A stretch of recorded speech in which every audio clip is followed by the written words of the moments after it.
Жүргізушіге киім ұсынған Фифита әйелдер киімдерінің бутигі. Дархан, кеш жарық. Саламатсыз. Сұхбатқа келгеніңізге үлкен рахмет, келісіп.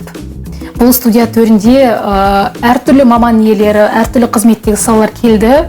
Спорт саласынан ең алғашқы өкілсіз болып отырсыз, сондықтан алғысым шексіз. Рахмет. Енді Дархан Жоламанов десе, Павлодардың асауы деген лақап атыңыз бар. Бұл лақап есімін кім берді, және өзіңіз таңдадыңыз ба, ол қалай болды?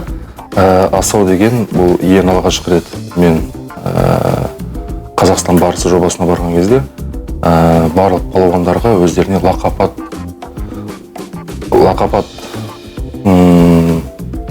атылар болу керек еді. Лақап аты болу керегенін айтып, сосын мен бірден басыма еш нәрсе кірген жоқ, өзім жаттықтырушыма хабарластым. Нұрлыбек Ермагамбетов деген жаттықтырушы, мен екінші жаттықтырушысым. Сол кісіден кеңес сұрадым, қалай болады, қандай лақап ат қойсам деген. Сол кісі сосын маған асау деген ұнайды деді. Сосын жарайды дедім де, сол асау болып кете берді. Қалыптастыңыз солай. Енді қазір сізді барлығы асау деп лақап атпен енді таниды ғой. Иә, қазақ күресінде асау деген лақап ат. Оңтүстік Қазақстан облысының осы жарыста намысын қорғау үшін былтыр алғаш қадам басқан еді. Іріктеу сынынан іркілмей өтіп, әуелі Шымкент қаласындағы жарыста топ жарып, одан кейін облыстық сында дара шығып, осы Қазақстан барысына жолдама алған еді. Алғашқы қадамы сәтімен болды. Сол жарыста Жұманазар қола медальмен оралған болатын жартылай финалда. Енді сіздің спорттық мансабыңызға тоқталсақ, ерекше атап өтетіні ол 2014 жыл Қазақстан барысы болды жарысы. Осы Павлодардағы іріктеуден өтіп, біздің Павлодардың намысын қорғадыңыз. Иә. Бірінші, екінші кезеңде сүрмей өтіп, соңында жоғары нәтиже көрсетуге не кедергі болды деп ойлайсыз өзіңіз? Бірінші, екінші кездесуді былай айтқанда мықты палуандармен шықтым. Бұл жерде үшінші кезеңге психологиялық тұрғыда бір сәл кідіріп кеткен жағдайым болды. Өйткені неге десеңіздер, бірінші палуан салмағы 160 келі болса, бұған тактикалық тұрғыда бір басқа настрой жасап, ерекше немен шықтым, талпыныспен. Ауыр палуанмен шығып бара жатырмын деген. Екінші палуан, Алматының палуаны, ол жаңағы салмағы менімен бірдей шамасы болды. Сондықтан бұған бір өзінің жеке бір несі болды, настройы болды.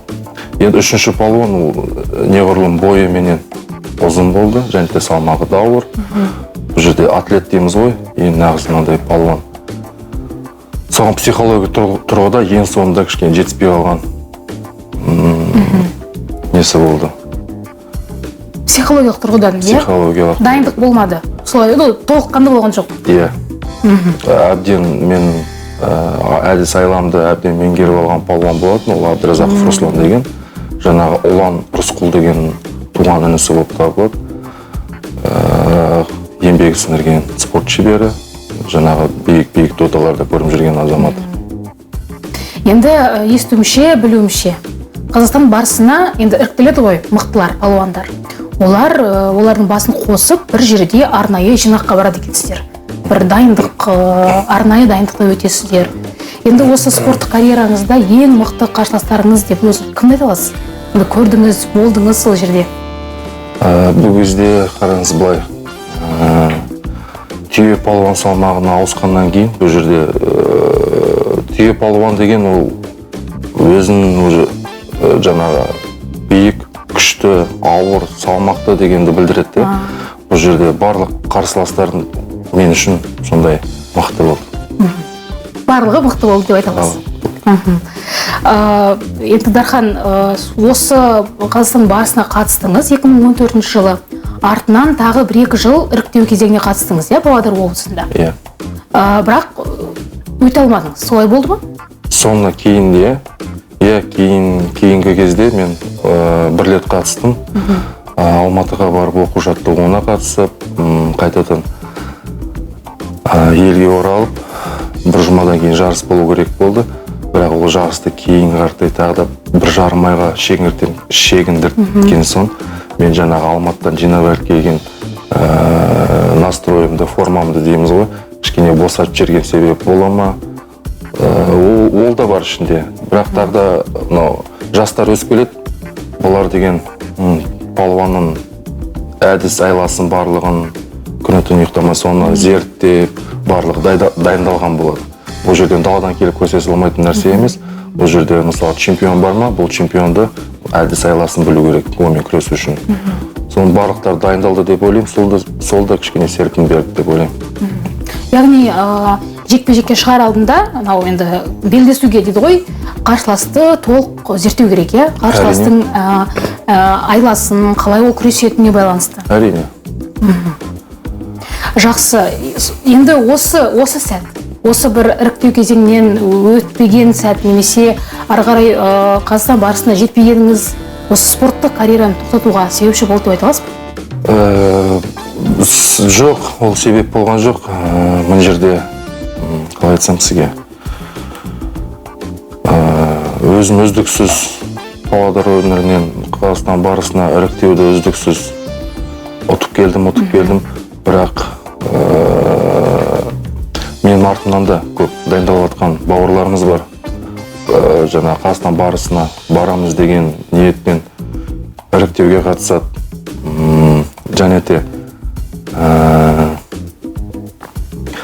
жалпы қазақ күресінің жағдайын былай соның ішінде жүріп, соны көріп жүріп, жалпы қазақ күресінің жағдайын одан әрі асырып бірдемесін дамытқым келді. Соның ішінде сол да себеп бар. Яғни спорттық карьераңызды тоқтатып, федерацияны басқаруға келдім деп айта аласыз? Жоқ, федерацияға мен бірден келген жоқпын.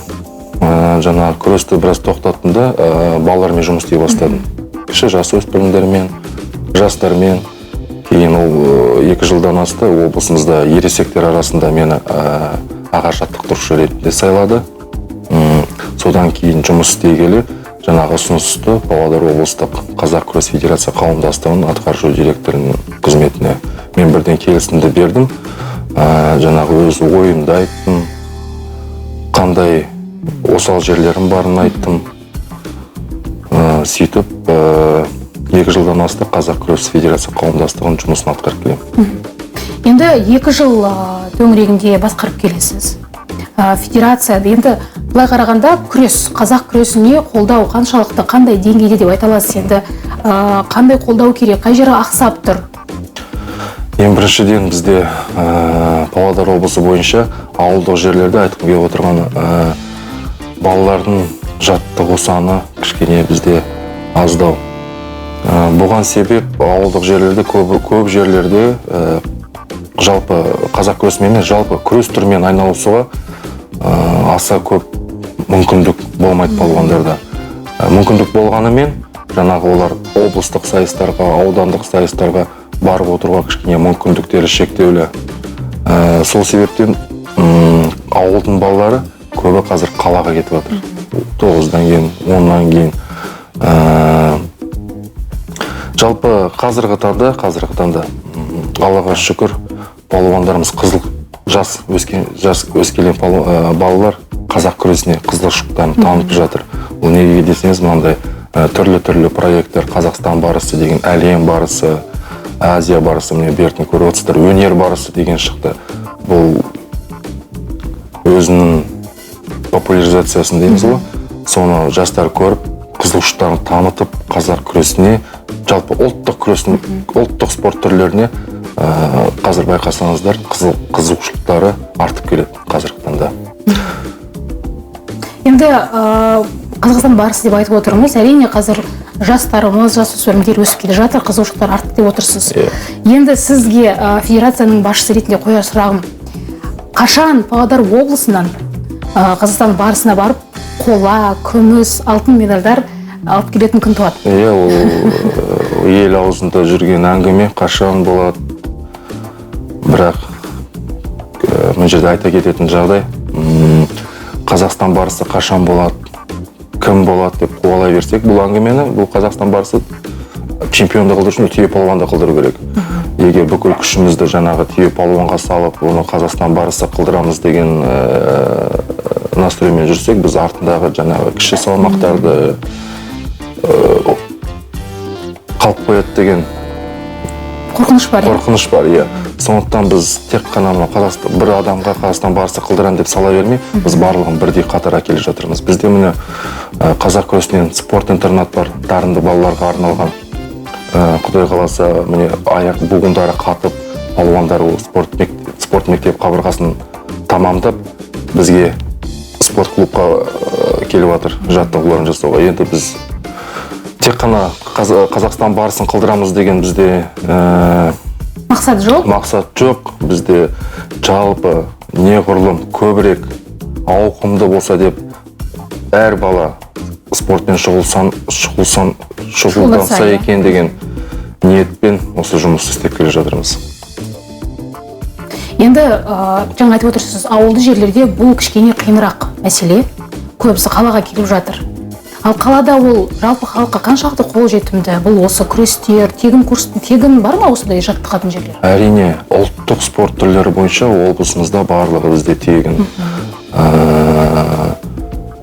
Күрес болсын, жаңа ат спорт түрлері болсын, ат спорт түрінің ішінде аударыспақ, көкпар, бәйге, жамбату деген ойындар кіреді. Көп, өте көп. Яғни бар, қол жетімді. Қол жетімді. Енді бәріне түсінікті жағдай, карантин болды бізде 1 жыл бойы. Карантин уақытында палуандардың жағдайы қалай болды? Өздеріңіз білетіндей, карантин кезінде біздерге ғимаратқа жаңағы жаттығу залдарына кіруге тыйым салынған болатын. Бірақ оған қарамастан біздің палуандарымыз, болам деген палуандарымыз үйде құр босқа жатпай, олар өз еркімен жаттығуларын жасап жүрді. Күнде таңертең осының кроссын жүгіреді, кешке үй ішінде жаңағы жаттығуларын арнайы жаттықтырушылары, тренерлер тапсырып береді. Сол тапсырыспен бұлар жұмыс істеп отырды. Жарыстар тоқтатылды. Енді биыл әрине қазіргі уақытта карантин шаралары кішкене жеңілдетілді ғой. Алда қандай да бір жарыстар жоспарланған ба? Әрине, карантин жеңілдеткенімен бізде облыс бойынша жарыстарды әлі өткізуге бізге рұқсат берген жоқ. Бірақ та республикалық ареналарда, республикалық жарыстарда рұқсат берілді. Жаңағы санитарлық нормаларға сәйкес жарыстарды өткізуге рұқсат берілді. Сол себептен біз қазір балалардың карантин бойы тынықпай жаттыққан балалар бар. Өз еркілерімен солардың ішінен таңдап жаңағы республикалық турнирлерге апарып келдік. Ел чемпионаты болды. Кіші жасөспірімдер арасында айта кететін жағдай, кіші жасөспірімдер арасында ел чемпионатында бізден жуырда екінші орын алып келді біздің палуандарымыз. Ол жаңағы біреу Ақсу қаласының палуаны, екіншісі Екібастұз қаласының палуаны, кіші жасөспірімдер арасында. Одан кейін бізді Қызылорда қаласында Қажымұқан Маңайтпасты еске алуға арналған дәстүрлі турнир. Ол жерден бізде бір чемпион, бір 3-ші орын алып келді палуандарымыз. Керемет көрсеткіш, керемет нәтиже. Карантинге қарамастан палуандар өз жағдайын жасап, жаттығып жүргеніне өте қуантарлық нәрсе. Дархан, енді мен сұрақ қойғым келіп отыр сіздің балалық шағыңыз жайлы. Спортқа сізді баулаған кім болды? Бала кезіңізден қызыққан шығарсыз енді спортқа? Әрине, алғашқы рет 3-ші сыныптан Ақтау ауданында, Әулбек ауылында, бұрынғы 25 ауылында бізде Камзин Мейрамболович деген мен бірінші жаттықтырушым. Ол кісі қазақ күрес үйірмесін ашты. Бұл жерде бірақ біз қазақ күресімен ғана емес, еркін күрес бар, самбо күресі бар, қазақ күресі бар. Сол 3 спорт түрін бірдей алып жүрдік. 11 сыныпқа дейін сол 3 спорт түрімен бірге күресіп, облыстық, аудандық жарыстарға шығып жүрдік. Қазір енді ата-анаңыз Ақтоғайда қалды ма? Жоқ, мен қазір Павлодар қаласына көшіп келдім. Отау құрып, жаңағы ата-анаммен бірге тұрады. Үйдің кенжесі болғаннан соң ата-анам бірге тұрады. Енді Дархан, осы жерде сұрақ қойғым келіп отыр. Спорт сізге не берді өміріңізде? Ал спортқа сіз не бердіңіз? Спорт, ең біріншіден мен ойлаймын, маған бір біріншіден денсаулық берді. Екіншіден өз-өзіме деген сенімділік берді. Әр қадамымды ойланып басатын болам. Енді жігіт ретінде деп ойлаймын. Ер жігіт ретінде бір осылай қалыптастырды спорт мені. Мінез құлқы қалыптасады. Мінез құлық, өмірге деген көзқарасын, адамдарға деген көзқарасын, жаңа кішкентай үлкенді сыйлау деген сондай дүниеге әсер берді деп ойлаймын. Ал спортқа сіз не бердіңіз? Спортқа енді аз да көп те болса облыстың атынан шыққан сайын шамам жеткенше дейін республикалық, Азия, әлем додаларында біраз еңбегімен тер төккен еңбегім бар. Мен ойлаймын енді бұдан да әрі көбірек жасауға болушы еді. Бірақ енді өскелең ұрпақты қараған сайын артындағы бауырларын өзін сияқты күрессем екен деген жаңағы не туады. Ниет туады. Дархан, енді мына жерге сіз өзіңіздің жетістіктеріңізді алып келдіңіз. Айтып өтсеңіз, тарихын, қайдан, қашан келген жайлы. Өте қызықты. Мына белбеу туралы айтып өтейін. Бұл белбеу 2015 жылы болған бізде Павлодар облысында түйе палуан сайысы. Бұл Махмет Қайырбаевты еске алуға арналған турнир. Махмет Қайырбаев Ұлы Отан соғысының ардагері, Кеңес одағының батыры. Бұл кісінің құрметіне Павлодар облысында ұлттық спорт түрлері бойынша, ат спорт түрлері бойынша бізде спорт клуб ашылған болатын. Осыдан 9 жыл бұрын сол спорт клубқа осы кісінің есімі берілді. И және де сол кісіге арнап осындай дөкей бізде Павлодар облысында түйе палуандар сайысы болды. Сол жерде мен осы белбеуді ұтылған болатын. Керемет. Әрбір белбеудің өзінің тарихы бар. Әрбір белбеу сізге бір ыстық қой, енді әрине бұл әр жеңісіңіз сіздің. Ең алғашқы рет ол міне 2012 жылы Павлодар барысы және 2013-2014 жылы Павлодар барысының белбеулері. Дархан, сіз өзіңіздің қанша балаңыз бар? 4 ұлым бар. 4 ұлыңыз бар. 4 ұлым бар. Керемет. Енді ұлға қана тәрбие бересіз, әке ретінде, енді спортқа бейімдері бар шығар ұлдарыңыздың да сіз сияқты. Олар үйде жүргенде көбіне маған еліктейді. Былай айтқанда атмінер жігіттер, мен бұларды жаңағы еркелетіп, спортқа тартып, сен анда бар, мен мұнда бар деп, олар әлі кішкентай, үлкені 12-де, кенжесі жаңағы 9 ай. Енді баларды қалай тәрбиелейді? Ең біріншіден балалардың сана сезіміне жаңағы атаның баласы болма, адамның баласы бол деген немен тәрбиелейміз. Және де ең бірінші мен ұлдарыма қоятын талап ол жаңағы сабақтары, білімдері, әліппесін, жаңағы оқуын, қосу алуын, дұрыстап бір логикалық жаңағы логикалық сабақтарды дұрыстап меңгеріп алса деген сондай бірінші мен оларға мақсат қойып отырмын. Сосын кейін буындары қатып, өздері көздері ашылып, өздері бір спорт түрін таңдайды деп ойлаймын. Осы жерде сұрақ қойғым келіп отыр бала тәрбиесіне байланысты. Жүсіп Баласағұнның айтқаны бар. Баланы темірдей қатал тәрбие берсе, өскенде ол табысты болады деген сөз бар екен. Сіз қалай ойлайсыз?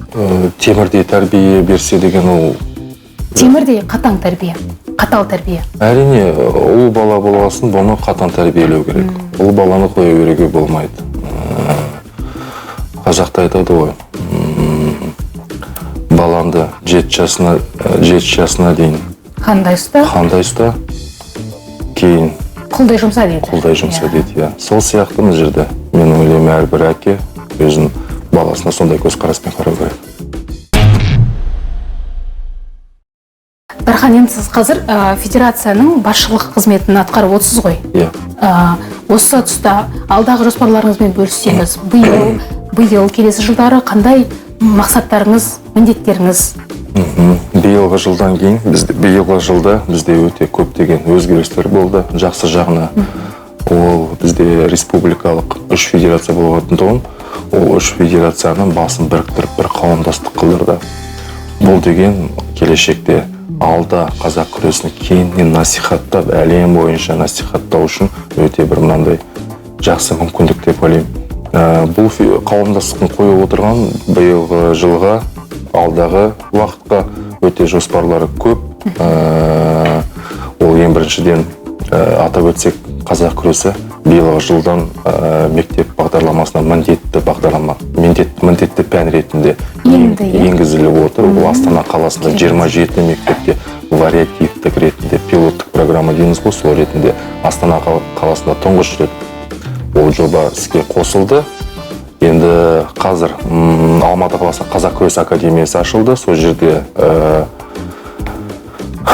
Қазақстан қазақ күресінің жанашыр жаттықтырушылары, және Ербол Мырзабасымов деген ағамыз бар, ол жаңағы PhD деген докторы, жаңа соның барлығын олар сол жұмысты атқаруда. Осындай өзгерістер, жоспарлар бар. Осындай өзгерістер, жоспарлар бар, иә. Енді ұлттық спорт түріне қаржы жағынан қолдау қалай болып жатыр? Негізі олимпиадалық емес спорт түріне қаржыландыру кішкене төмен екені белгілі ғой. Сол жағынан мәселе қалай? Федерацияның осы мәселені шешуге жете ме құзыреттілігі? Федерацияның жерде шешуге сондай қазақ күресіне жалпы бөлініп жатқан қаражат, ол қазіргі таңда жаңағы баланы жарысына облыста өткізу, және де республикалық додаларға апарып келу, жаңағы жылына 2 рет оқу жаттығуларын өткізуге сондай мүмкіндік бізде бар. Алғашқы не дейміз ғой, алғашқы сатысында сондай мүмкіндіктер бізде жасалған Павлодар облысында. Кейін федерацияның міндеті бұл балаларды одан биігірек жігерлендіру. Бұл дегеніміз қазіргі заманауи сай балаларды айтаймыз ғой біз, жаңағы дәру-дәрмектерін, витаминизация дейміз балалардың, сол жағынан қамтамасыз ету, және де жаңағы бір додаларға барып бір жетістікке жетіп келсе, федерация тарапынан бұл балалардың жаңағы марапаттауымыз бар. Бізде жыл сайын біз оны әдетке айналдырғанбыз. Жыл сайын Павлодар облысы Қазақ күрес федерация қауымдастығы не дейміз, отчет өткізеді. Жыл қорытындысы бойынша есеп беру. Сонда біз әр палуанды марапаттаймыз, жыл бойы жетістікке жеткен палуан, және де оның бапкерін марапаттаймыз. Сондай жұмыстар атқарамыз. Керемет. Дархан, енді керемет сұхбат болды, ашық, риясыз әңгіме болды. Келіп сұхбат бергеніңізге үлкен рахмет. Жетістіктер тілеймін. Рахмет. Палуандарымыз көбейе берсін. Сау болыңыз. Рахмет, сіздерге де рахмет, және де алда өркендеп өсе беріңіздер. Рахмет.